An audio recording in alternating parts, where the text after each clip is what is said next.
politics, culture and economics. To stay informed and engaged, tune into Around South Sudan and be part of the conversation that matters. Subscribe now and join us for the stories that connect us all. Together, let's explore the heart of South Sudan. Welcome to Around South Sudan. You go to podcast for the stories that shape our nation. Each week we explore the most impactful headlines that are shaping the narrative in South Sudan. We delve into issues related to national development, peace building, politics, culture and economics. To stay informed and engaged, tune into Around South Sudan and be part of the conversation that matters. Subscribe now and join us for the stories that connect us all. Together, let's explore the heart of South Sudan. Welcome to Around South Sudan. You go to podcast for the stories that shape our nation. Each week we explore the most impactful headlines that are shaping the narrative in South Sudan. We delve into issues related to national development, peace building, politics, culture and economics. To stay informed and engaged, tune into Around South Sudan and be part of the conversation that matters. Subscribe now and join us for the stories that connect us all. Together, let's explore the heart of South Sudan. Welcome to Around South Sudan. You go to podcast for the stories that shape our nation. Each week we explore the most impactful headlines that are shaping the narrative in South Sudan. We delve into issues related to national development, peace building, politics, culture and economics. To stay informed and engaged, tune into Around South Sudan and be part of the conversation that matters. Subscribe now and join us for the stories that connect us all. Together, let's explore the heart of South Sudan. Welcome to Around South Sudan. You go to podcast for the stories that shape our nation. Each week we explore the most impactful headlines that are shaping the narrative in South Sudan. We delve into issues related to national development, peace building, politics, culture and economics. To stay informed and engaged, tune into Around South Sudan and be part of the conversation that matters. Subscribe now and join us for the stories that connect us all. Together, let's explore the heart of South Sudan. Welcome to Around South Sudan. You go to podcast for the stories that shape our nation. Each week we explore the most impactful headlines that are shaping the narrative in South Sudan. We delve into issues related to national development, peace building, politics, culture and economics. To stay informed and engaged, tune into Around South Sudan and be part of the conversation that matters. Subscribe now and join us for the stories that connect us all. Together, let's explore the heart of South Sudan. Welcome to Around South Sudan. You go to podcast for the stories that...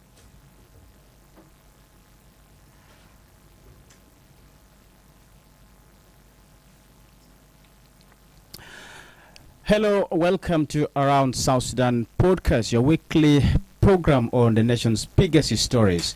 Today, nothing much, but it may be much. We are looking at the hierarchy of courts in South Sudan and have an insight and understanding of how these courts operate in the country as per the Constitution of the Republic of South Sudan.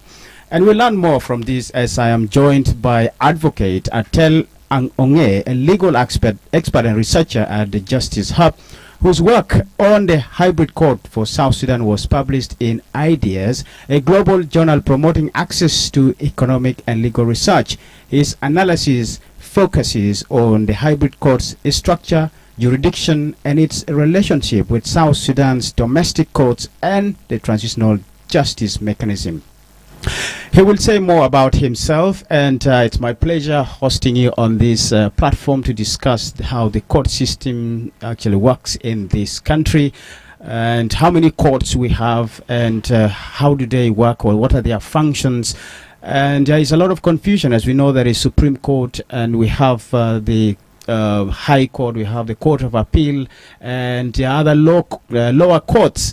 But you don't know which one comes first, and how do they really tackle issues regarding cases in the country. You're most welcome. Thank you very much for hosting me. My name is Atel Ongee. I'm a lawyer, I'm a researcher. I'm also a lecturer. Of course, I do on part-time basis, especially in Humboldt University in Germany, and also in the University of Western Cape in South Africa. When you talk about the court itself, sometimes most people don't understand what does it mean. When you look at our Local Government Act of 2009, it also talks about the customary courts. It is good to begin from there, so that our listeners out there do understand.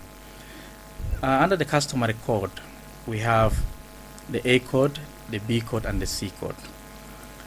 The A is an equivalent of a Boma, B is of a Payam, C is of equivalent of a county. And the person who heads those institutions, like for instance, the A code is being headed by an executive chief, the B code by a head chief, the C code by a paramount chief. So those ones are all very important. They play a role in one way or the other. So cases that are tried before the A courts are usually, like family disputes,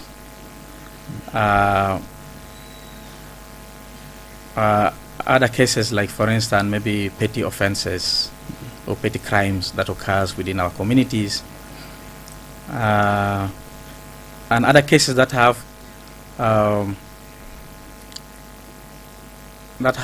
the customary nature in it. Like for instance, marriages, those cases can be handled before them. And once the person is not happy with the decision from that particular court, he or she has the right now to appeal to the B court. Of course, when you appeal it to the B courts also sit as a panel. Of course, they have the head chief, who is responsible for the administration of the court per se. He also has a role to play, where when a matter is before him, he will have to call, the executive chiefs from other bomas, not necessarily from where the dispute arises. Okay. That person from where the dispute arises will not be called on board. They will call those ones from other bomas to come and help in educating over the case. Then the decision from the B court, when you are not happy with it, then you will appeal to the C court. And the C when court they come together, do they form like a council, or what is it? It is a panel. A panel. Yeah.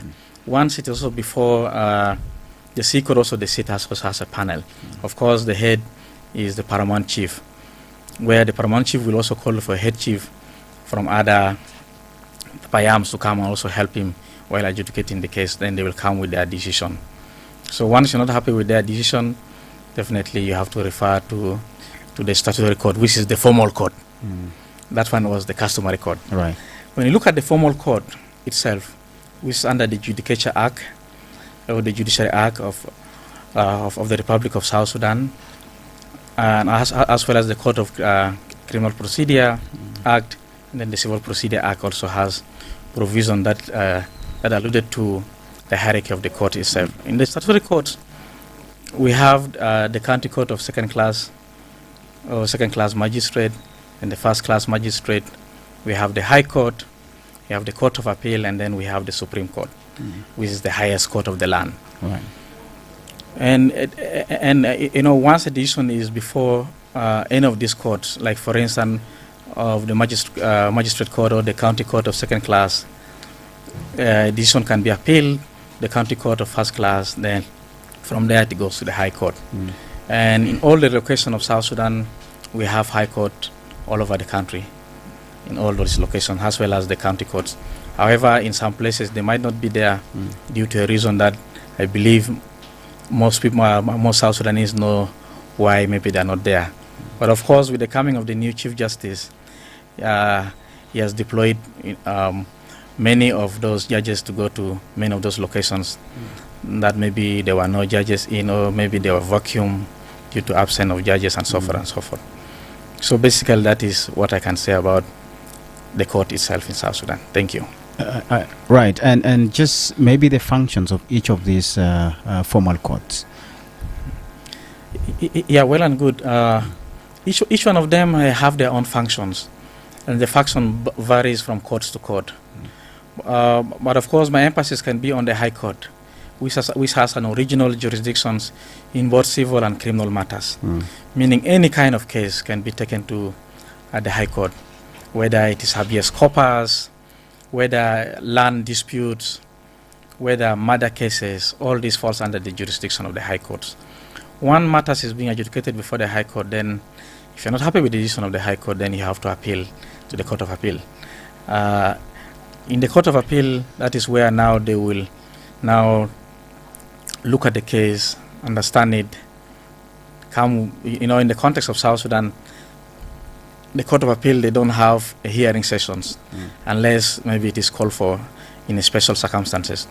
But what they do is that people launch an applications for the appeal with all the relevant documents or evidence per se that are there. Then the Court of Appeal will look at it, where they will look at it based in terms of the law itself. Are you appealing because of errors in the law? Are you appealing because of errors in the facts of the case? What are you appealing? What is their ground for appealing? So usually they will look at that, and having looked at that, then they will come with their opinions. There's first opinion, second opinion, then third opinion. Okay. That is where now the final decision is. So usually, the person who writes the first opinion, takes a lead, where you have to look at the case, digest it very well. In case that things that are missing, you can call for it and all these kind of things. So, which is the best practice? Is it submitting applications or having a process proceeding involving hearings? Yeah, the best practice would be to have hearing, and as well as people submitting whether oral or written submission is very important in one way or the other, because number one, we need to set a precedent. You cannot have a precedent without having the documentations. Everything has to be documented, which will make it very easy for people to follow where did the case start from and how did it end. So in our current context, yes, it's also good, because this gives the liberty also to the judge to do a lot of research and a lot of reading. But my worry is that it gives them a lot of work to do, which is tedious, because you might have an appeal before you. Maybe a lot of information is not there. Maybe the appeal is vague, or maybe all this kind of thing has to be taken into consideration. That is why what they do, when somebody appeals, you have to appear before the judge, where you will make your submissions. But of course, most of these submissions are usually few minutes, like maybe 1 to 2, 3 minutes or 5 minutes as such. Then then the case is accepted. Then from there they will tell you wait for the decisions. When the decision comes out, then you will be notified, or either through the clerk, or maybe through another means that they deem it is it is fit for you to access the information. So in other words, are you saying court hearing is better because it allows parties to exhaust the case? Yeah, the importance of court hearing is that, number one, is that you will be able to get the first-hand information, because something that is given to you as an appeal, you will be looking at, first of all, the body language of the person maybe who is presenting. You'll be looking at maybe how persuasive is this person, because in the common law it's about persuasion. You have to persuade someone. But how do you go about it? Because when you don't appear before that, you're not, it is very difficult. You might be, some people maybe are good in oral submission. Some people are maybe good in written. So it is good to look at it in all these angles. That is why I'm saying it is very important. And also, it will also be good also for you also to have also, a glimpse of what has happened from the witnesses, or maybe from the appellants or the respondents. All these things, it matters a lot. And all their submissions is very important, because at the end of the day, before a judge comes with a decision, he or she has to look at it based on the facts and then the law, and how is the evidence being submitted? Is it consistent? Yeah, all these kind of things, is it prima facie, so that the case, all these kind of things has to be taken into consideration. At the end of the day, then the judgment will be passed based on the submissions. Right. You said High Court deals with civil and criminal cases, and what about the Supreme Court? The Supreme Court deals with all cases, whether it is criminal or civil as well. And the most important thing is they also look at the console cases in case it arises. Now, in South Sudan, you might have witnessed that some cases were tried by a special court, and I'm wondering, how does this come about? The Chief Justice has a responsibility, and the responsibility is not on his own, but is based on the law. When you look at the Judiciary Act, and also the Constitution, which is the supreme law of the land, it mandates him, to look at, to come up with maybe, for instance, a special code or mobile code, any kind of those kind of things. That's why we had the mobile code. We have the mobile code in this country, and that's why we hear sometimes once in a while there are special codes. All this comes, based on the simple directive from him, and he actually decides based on how fast maybe certain case needs to be addressed, considering some challenges, right? Of course, they look at it in terms of what is the case all about. Does it require, a special maybe court, for instance, for it, or does it not require, or all these kind of things. So this depends on the nature of those cases, and we cannot predict. Some of those nature of those cases are very different, and also the gravity of the case as well. Right, and the peace agreement introduced what is called the hybrid court. And how would you differentiate the hybrid court and the courts that we already have? Well, thank you very much. When you talk about the hybrid court, a hybrid court is a mixture of the national and international courts, where they blend in characteristics of jurisdictions, compositions, and structure as well. And hybrid court, they look at serious crimes, maybe mass atrocities per se, let me say like that. And those serious crimes can be, murder, depends on the nature of it, can be also genocide. Maybe we can talk about genocides, crimes against humanity, war crimes, or crimes of aggressions based on the international criminal law. Right. So, does that explain the reasons for the establishment? Wow, the reason for the establishment of the hybrid court, basically, number one, when you look at it from the peace agreement and also from other writings as well, is issues to do with the national capacity gaps. And these gaps in terms of finance and in terms of personnel as well. When you look at South Sudan, for instance, it is strongly, it is believed that the country does not have the capacity to handle serious crimes, like for instance genocides, maybe crimes against humanity, war crimes, among others. So basically, that is why it is also that's why it is important. And number two, the importance of having the hybrid courts, it creates legitimacy. And the legitimacy comes in, how does it come in? It comes in, number one, from the issue of ownerships. It is owned by the people, the local people, by the South Sudanese or the citizens. And number two is, it also has to take into considerations the international standards when it comes to accountability. And the last aspect is that which is number 3, which is very also important, is that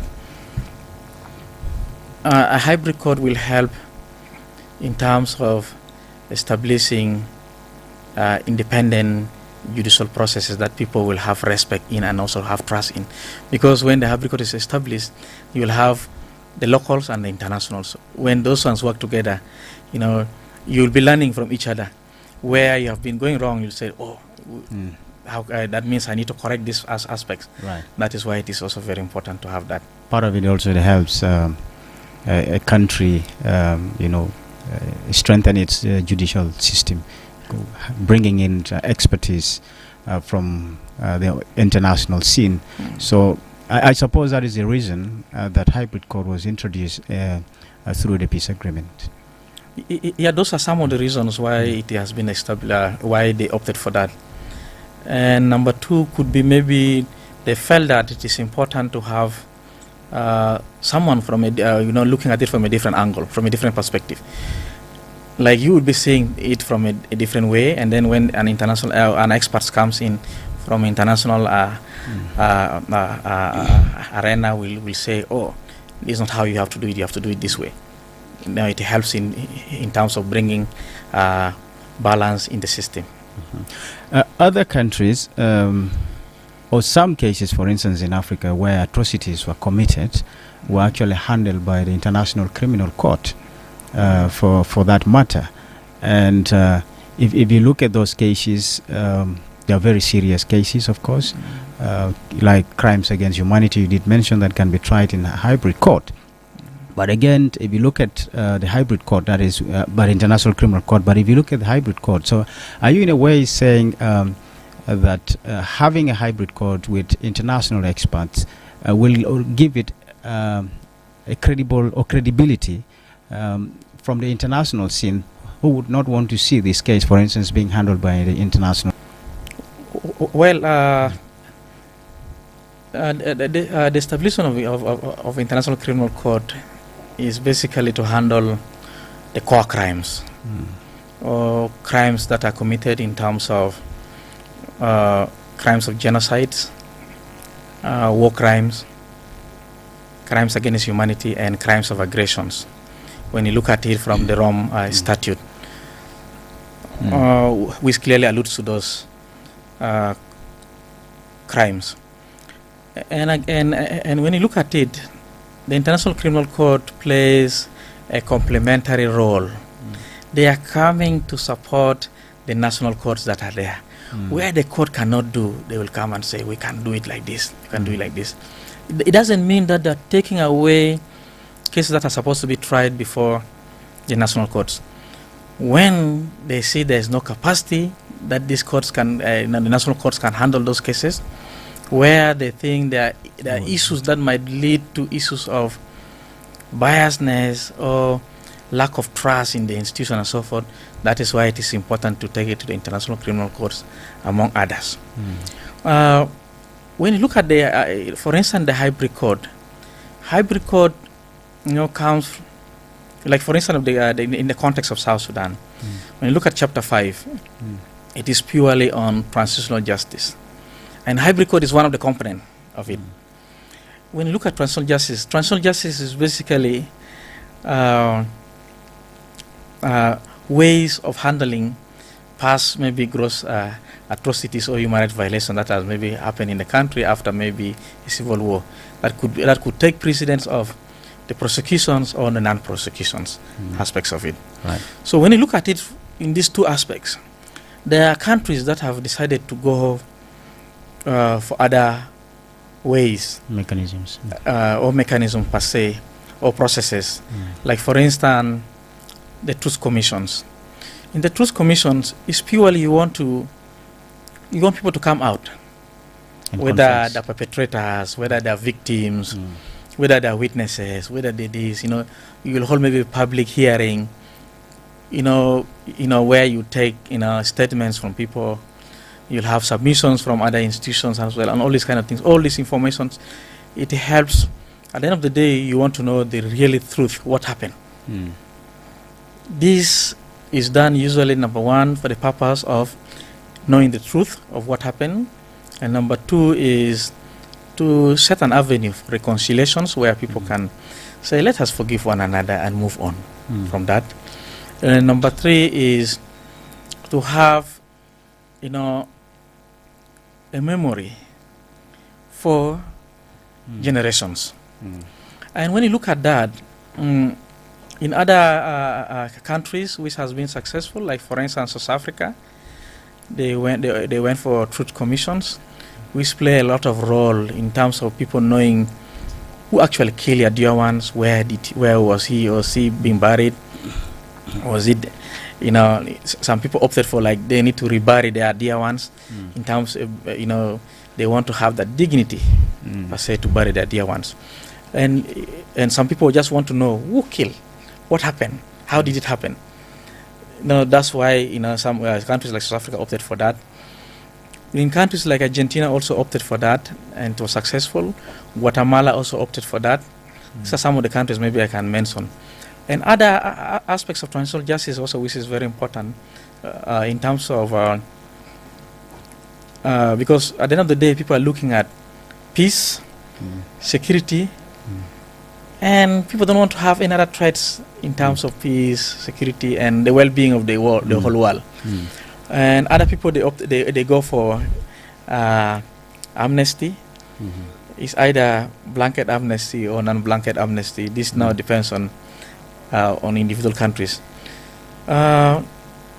Yes, the countries that have opted for amnesty, sometimes they come with a law to establish the amnesty maybe commission or amnesty authority, which oversees the amnesty itself.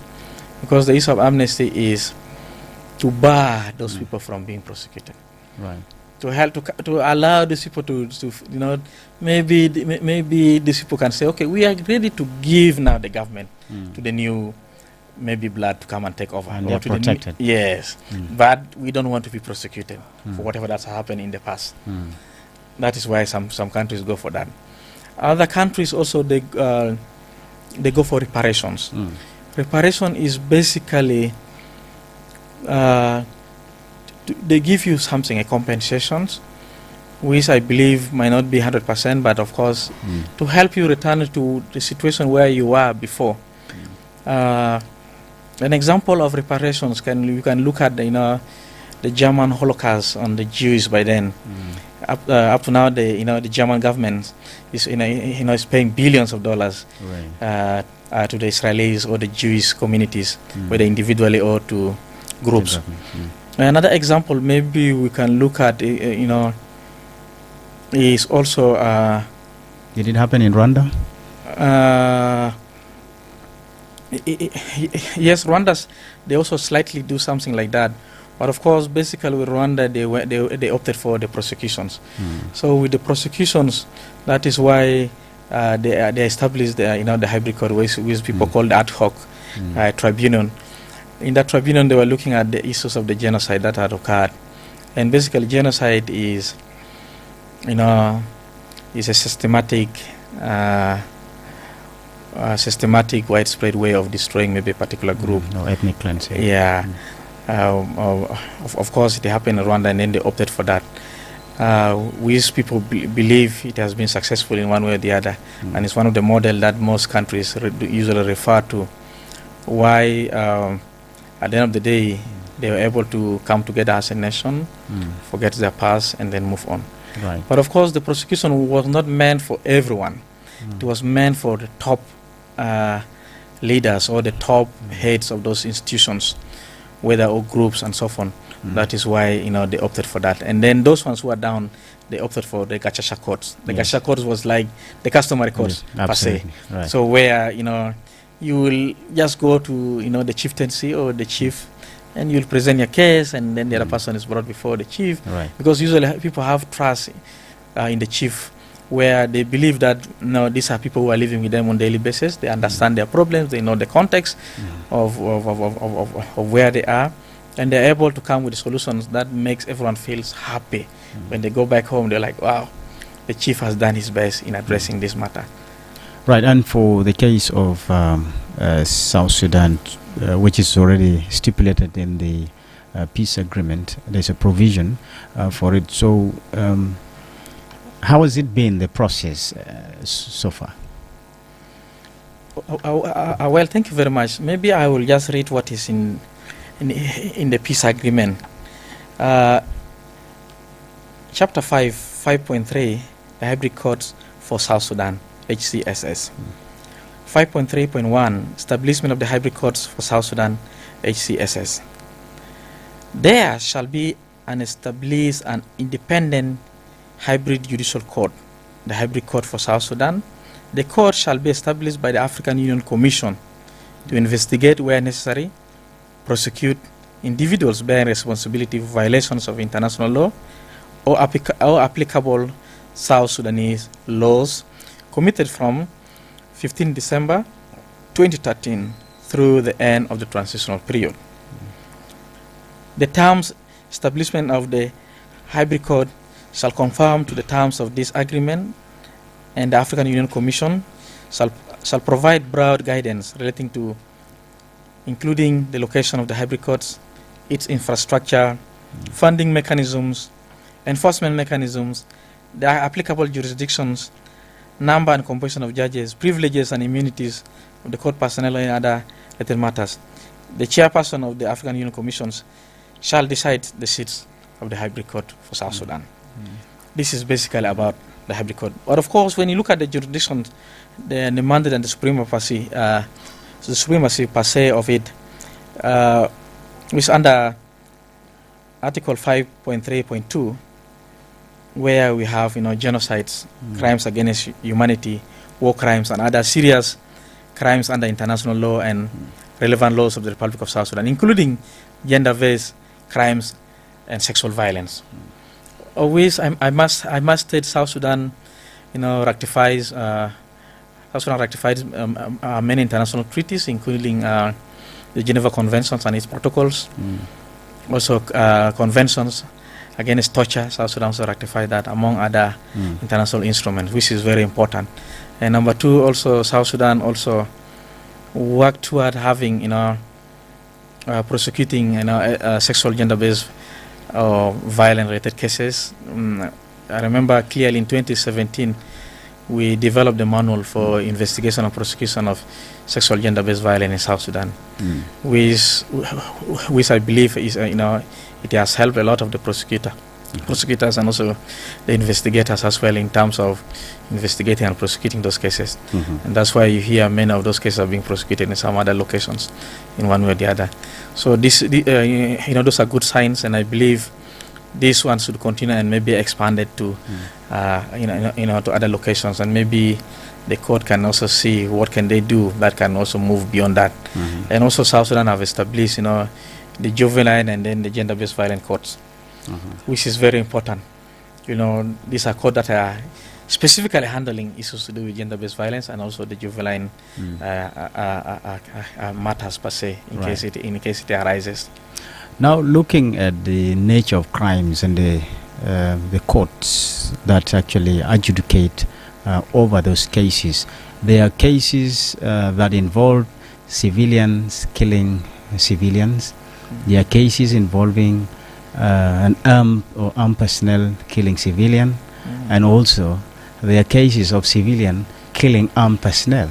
So, depending on the gravity, whether it should fall under which, let's say, B court, high court, which deals with criminal and civil case, or if the gravity is like amounts to a genocide, and who actually commits genocide? Is it an armed personnel versus civilian or civilian?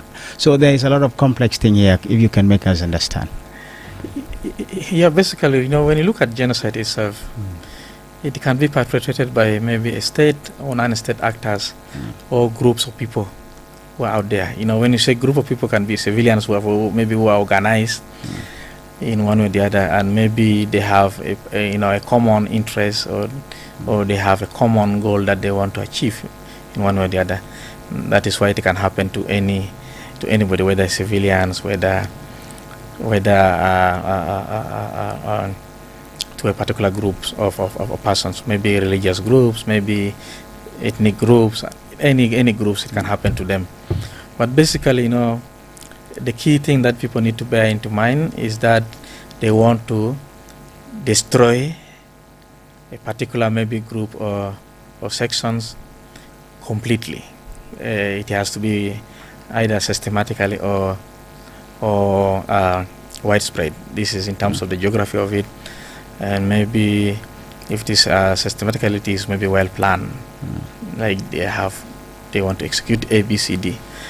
And sometimes, once it happens like that, whoever participated in it cannot go scot-free. Based on international criminal law and also the international customary law,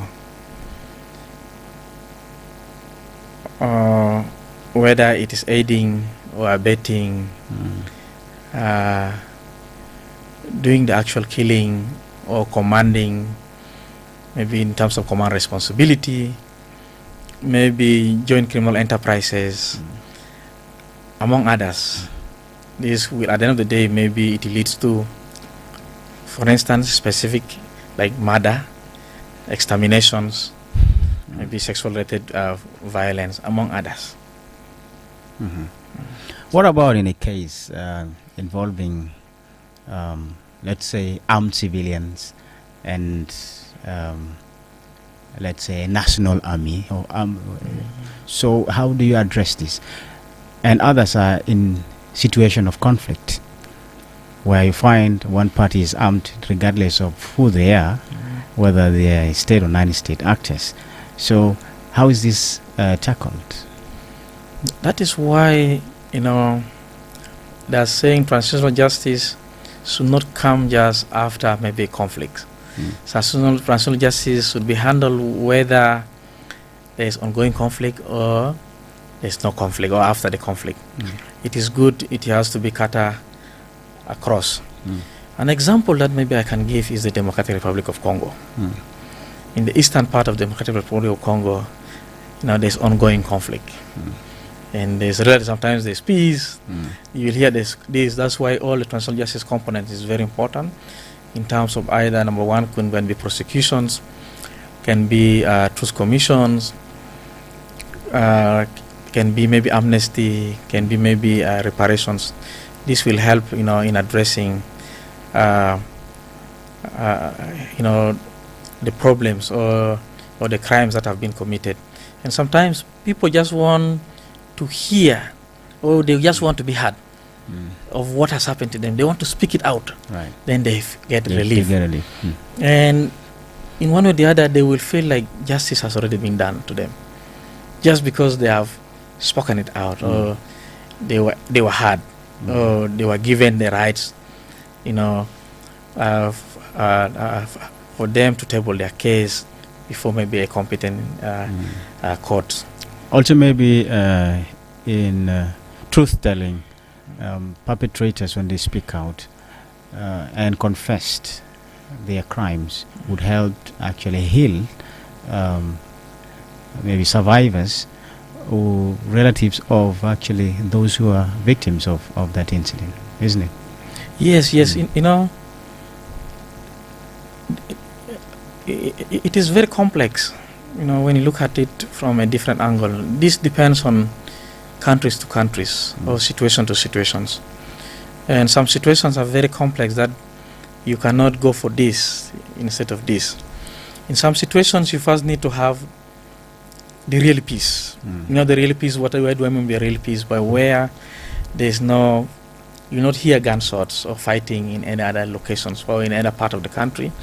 You will hear citizens are able to move freely, like you can move from here up to any other locations you want to move to, either by road or by air or footing and all these kind of things.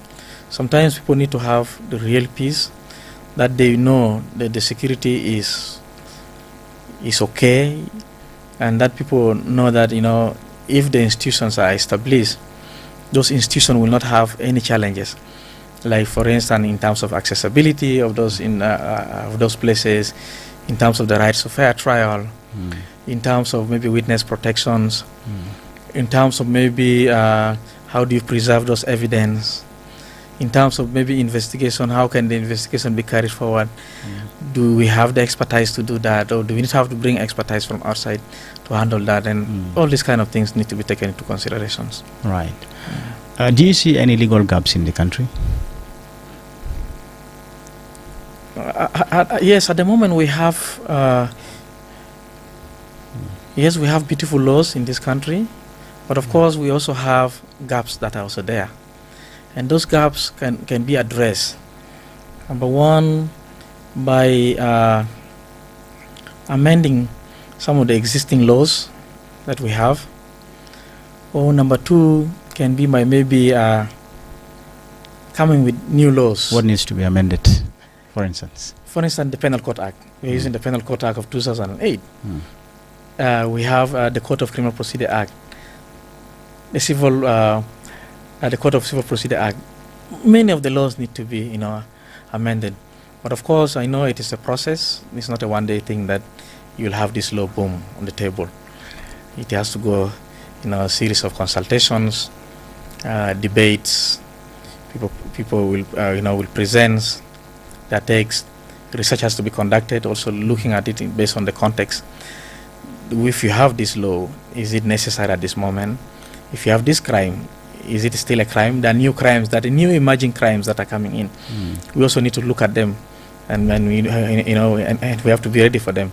Like for instance, the environmental crimes that the world is talking about, issues to do with maybe cyber crimes or technological related crimes. There are a lot of new, emerging crimes that are there that we need to be prepared for. And our judges, our lawyers out there, they need to be prepared. They need to accept to go back to books, and they need to be trained. People need to accept to learn new things. Sometimes you don't need to block your mind. So learning has no limit until maybe you die. That is what I can say. Right. Maybe the last but not the least, can the provisions of the revitalized peace agreement override South Sudan's national laws? Yes. When you look at the revitalized peace agreement of 2018, it's a supreme law over other laws that we have, whether the constitutions, among others. However, the constitution is the supreme law of the land, except the provisions of the revitalized peace agreement has to be incorporated in the constitutions. That is what I can say. Has that not been done? There are a lot of amendments to the constitutions. And those series of amendments, the citizens out there, they don't know. And most people don't have the copies of these laws. So it becomes very difficult to tell someone that we have amended this. The first question someone will ask you, how was it amended? How did you come with the amendments? Where is it I need to see? Can I maybe read this? Can I have maybe my interpretation of this kind of thing? All this kind of thing is very important. Many of the laws I think have been under reviews, and some have not even been completed. And so how does that play in if this country is to establish a hybrid court? And for this case, because hybrid court is the most outstanding law with regards to the implementation of the peace agreement. And you have given the differences there. So how complex is it now? And when you look at the current trends, it is difficult to predict. I can't say it is this and this, but of course there's hope that things will improve, or things are moving towards the right directions. What needs to be done is that one, there must be a political will to make sure this come into reality. And number two is, yes, it will involve both the nationals and the internationals. It is good to bear in mind that the context of South Sudan is taken into considerations. That is why the draft law that will lead to the establishment of the hybrid court must be you know, given out there so that people can look at it, give their comments. There must be debate about it. There must be consultation. This will help, in making sure, the doubts from people will disappear. They'll say, okay, so we're going to have this. In case it does not happen, of course, I believe, usually our parliament plays a greater role in terms of the enactment of the laws. But this one purely falls in the hands of the African Union Commission. So with, again, yes, with the participation of the South Sudan, then there definitely I believe our context will be taken into considerations, and also whatever that we think it is important can be incorporated in one way or the other. Finally,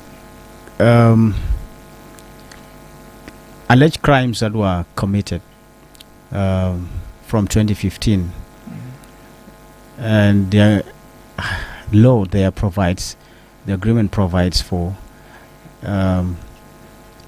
trial of those cases if they are through the end of the transitional period, and the hybrid court has not been established yet. So how difficult is it if, for instance, there are crimes that are still being committed? Of course, we have laws in this country. So it is now up to the investigator and the prosecutors whether to frame charges based on those crimes that are committed. Because we have the Penal Code Act, which penalizes most of the crimes. We have murder, Section 206. We have homicides. We have rape, Section 247, among other crimes. So now it is upon the investigators and the prosecutors to see which crimes have been committed and how can this person be prosecuted under which law. So basically, I would say they will go for the Penal Code Act. And in a situation where it involves parties that are under a peace agreement?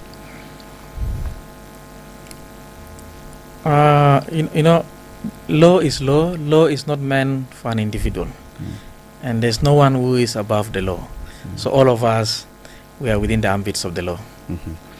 What are your final remarks? Thank you. My final remarks would be, it is good for South Sudan to move very fast in terms of requesting, advocating, or consulting relevant institutions, and also maybe go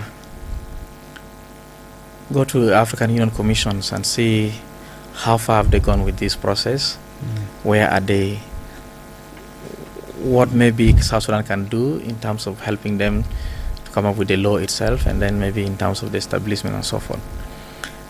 Because some of the serious crimes that are committed, for instance, genocides, crimes against humanity, war crimes, and other serious crimes, including sexual, gender-based violence, it's very important for the country to prosecute those cases, and this will help, by people seeing that something is happening, and people will start to have the trust in the institution that we have, and people will feel relief that justice is being done, because at the end of the day, they will say, yes, so-and-so has been prosecuted.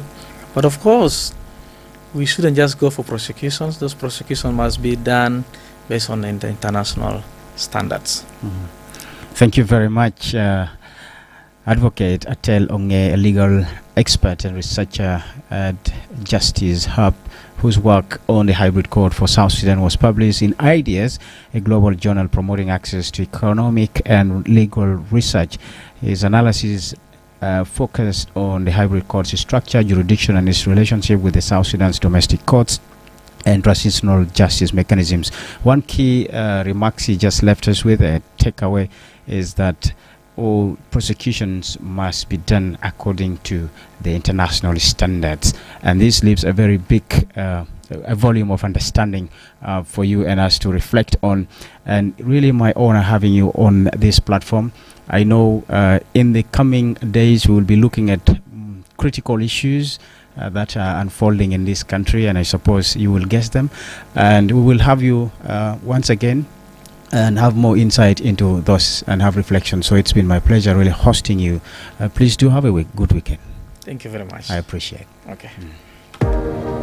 Welcome to Around South Sudan. You go to podcast for the stories that shape our nation. Each week we explore the most impactful headlines that are shaping the narrative in South Sudan. We delve into issues related to national development, peace building, politics, culture and economics. To stay informed and engaged, tune into Around South Sudan.